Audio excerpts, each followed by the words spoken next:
Hi guys, I'd now like to talk about Prisoner of Azkaban, the third book in the Harry Potter series. For me, this was the least interesting book, I'm sorry to say. For all the build-up that I had from the trailer, I found it pretty much quite rubbish. The story ending is quite anticlimactic. It's, oh, he wins, he saves Godfather, that's the end of it, and Peter gets away. Normally, you have some dramatic sequence to end it all, and you have a cliffhanger that will lead over into the next series, the next film, sorry. But Prisoner of Azkaban, you didn't have that. They were missing that.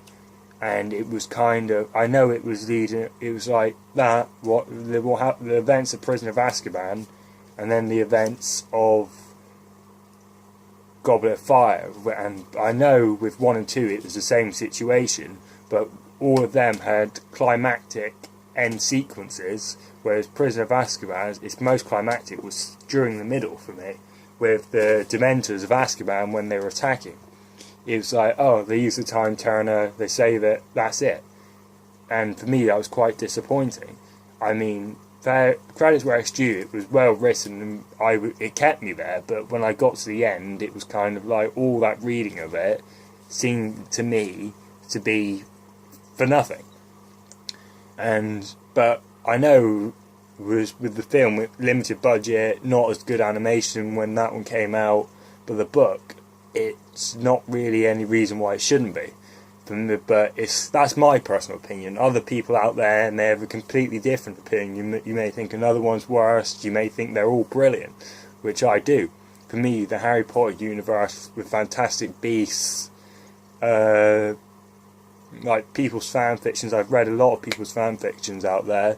I'm reading at the moment The First Day, and it's quite good. It's when Harry how the effects of the Battle of Hogwarts had on him. I certainly suggest people looking it up. But what I would like to say is about Prisoner of Azkaban, let's go back to the topic, was I love the fact that Harry meets all 3 of his dad's best mates. And I found that it was quite a moment for him, but to also know what the story was with his godfather as well. And you see him in number 3, Harry's really starting to come into his own, but he's starting to mature, but not quite the same. But Hermione, I'd say, she matured quite a lot by the events of number 3. And by number 4, she was very mature, whereas Harry and Ron were still very, very immature at that point, which is the Yule Ball. But I also think Hermione's starting to feel